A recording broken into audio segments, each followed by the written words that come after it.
Well, hello everyone. I'm sorry that I can't be there in person with you today, but I'd like to thank you for the opportunity to speak with you this morning. Unilever has been a proud partner of the UN Global Compact for over 10 years. More recently, I was delighted to hear that actually one of our Unilever vice presidents, Mustafa Sekin, has been elected to be the president of the Global Compact in Turkey. And as a global board member, I've seen how impactful it can be in helping companies take more responsible and strategic actions to address the challenges on both a global as well as local level. So I'm glad to be able to share a few thoughts with you today. Throughout this time, we've been crying out for a global framework that allows us to address the many challenges the world faces. Now we actually have it. The Sustainable Development Goals, which were adopted in September, they've provided us with the framework to resolve some of the world's most urgent challenges. They're ambitious, but if we achieve them, we will end poverty, fight inequality, and tackle climate change once and for all. And thanks to platforms like the UN Global Compact, you can all make an enormous difference. But as we know, these issues cannot be solved without the involvement of business. After all, in developing countries alone, business accounts for well over 60% of the GDP, 80% of the financial flow, and 90% of the job creation. Now the good news is that we are seeing actions in many areas, and I'm actually optimistic. First of all, the financial markets are catching on. Take the example of Mike Carney's Disclosure Task Force, for example, which is highlighting the financial exposure of companies to the risk of climate change. We're also seeing the green bond market exploding from next to nothing to well over $40 billion now.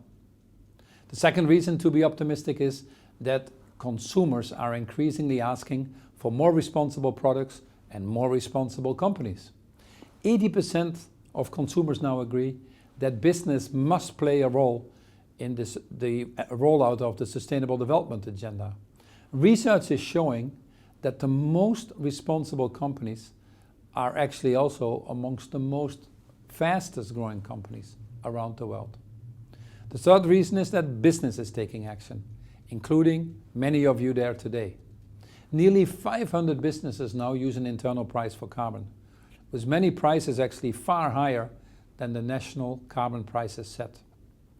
Crucially, they are encouraging governments around the world to de-risk the global economic system with policy measures that will go with and not against the current tide of business sentiment. Fourth, some governments are actually also showing leadership. It's great to see, for example, that China's new 5-year plan aims to double the use of renewables. And more recently, we saw the signing of an historic pact with the US to limit the global warming to 1.5 degrees. Not anytime too soon. I was also delighted to see that the Czech Republic signed the Under 2 MOU climate agreement just last week, committing to limit global warming to below 2 degrees. Over the next year, we will look at how we can make the SDGs an integral part of how every company operates, creating a mass movement for change at both a global as well as local level.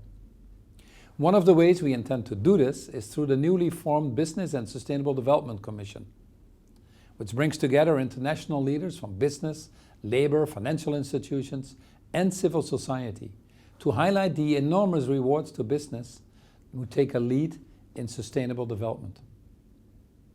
After all, companies cannot operate effectively in societies that are failing and where too many people are still left behind.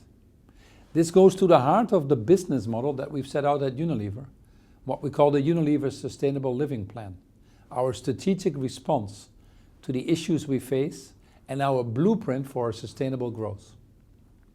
It's now entering its 6th year, and we're actually proving that there is no trade-off between sustainable and profitable growth. And as I can see through my chairmanship, for example, of the World Business Council for Sustainable Development, or my involvement with the Global Compact or B-Team and many other organizations, a growing number of businesses around the world are taking action, including many of you here. IKEA, for example, is leading the way on children's rights. Marks & Spencer's is working to finance literacy and inclusion for its workers in India, and the list goes on. But addressing the major global challenges calls for transformative action. That's why it's critical for businesses, governments, NGOs, and civil society to work in partnership to develop long-term solutions. And the work you are doing is a great example of that. Be it within the private sector, international organizations, national governments, or local NGOs. Partnership between these bodies will be essential if we are to drive the systemic change that benefits us all. I know that you have a thought-provoking agenda lined up today and some inspiring speakers. And I'm sure that it will help you develop your ideas, motivation, and accelerate the journey towards a brighter and more sustainable future. It will be through the work that we're doing through the organizations like the UN Global Compact that we will get there. Thank you once more for your leadership you are showing in advocating a better world for all. I certainly hope to visit your beautiful country soon, to meet some of you in person and see the work you're doing firsthand. I want to thank you very much.